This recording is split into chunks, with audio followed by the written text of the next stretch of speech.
የሩታ ይርጋለም እህት እንዴት ተገደለች? የብዙዎች ጥያቄ ነበር። የሚሶልድ የሩታ ይርጋለም እህት የተገደለችው በገዛ ጓደኛዋ ቦይፍሬንድ ወይም ደግሞ ፍቅረኛ እንደሆነ ታውቋል። አዲስ ኮንዶሚኒየም ቤት ተከራይቻለሁ ቤቴን ኢልኝ ብላ በመንገር ነው እንግዲህ በቦይፍሬንዷ እንድትገደል ያደረገችው። እጅግ አሳዛኝ ነው። በነገራችን ላይ በገዛ ጓደኛዋ እንደዚህ መሆኗ ብዙዎችን እየነጋገረ የሚገኘው ፖሊስ በቁጥጥር ስር አውሏቸዋል። አሁን እንግዲህ ሩታም እንደዚሁ በሀዘኗን ስትገልጽ ነበረ። በትናንትና በስቲያ ነበር እንግዲህ የተገደለችው እና አሁን ፖሊስ እንግዲህ ጉዳዩን ተከታትሎ በቁጥጥር ስር መዋላቸውም ጭምር ነው የደረሰ መረጃ የሚያሳየው። መልካም ቆይታ።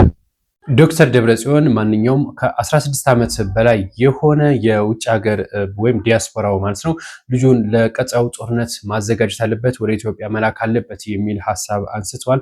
ከሰሞኑ እንግዲህ ጫና አድሮባቸው እንደነበር ይታወቃል። ልጆቻቸውን በውጭ እያኖሩ እነሱ እዚህ ያለውን ማህበረሰብ እያስጠቁ ለውትድርና እያስተማሩ ነው የሚል ማለት ነው። ከዚህ ጋር ይህንን ውጥረቱን ያረግብልኛል ያሉትን ሀሳብ ሰንዝረዋል። በዲያስፖራ ማህበረሰብ 16 ዓመት የሞላው ልጅ ካለ በቀጥታ ወደ ቀጣይ ለጦርነት ማለት ነው ማሰለፍ አለባቸው፣ ለምልመላ ማዘጋጀት አለባቸው ሲሉ ሀሳባቸውን ሰጥተዋል።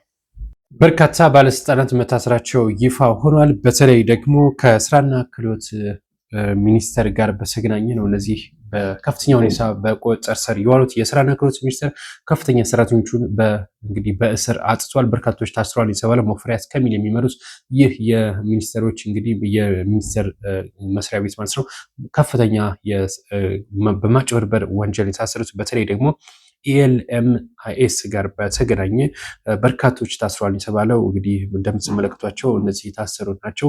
ሌሎችም እንደዚሁ ምርመራ የተደረገባቸው እንደሆነ መረጃው ደርሶናል። የሰዎችን ዝውውር እንደዚሁም የመንግስትን የውጭ ምንዛሬ ለግል ጥቅማቸው አውለዋል በሚል ነው በቁጥጥር ስር የዋሉት። ይሄ ኤልኤምአይኤስ የተባለው ማለት ነው። ይሄ እንግዲህ ድረገጽ አለና በዛ ወደ ውጭ ሰራተኞች ይልካሉ። በዚህ እንግዲህ በርካታ ማጭበርበሮች ተፈጽሟል የተባለው ሊታገኛችሁ ሌሎችም እንግዲህ ከዚህ ጋር በተገናኘ በቁጥጥር ስር የሚውሉ ከሆነ ይዘን የምንመለስ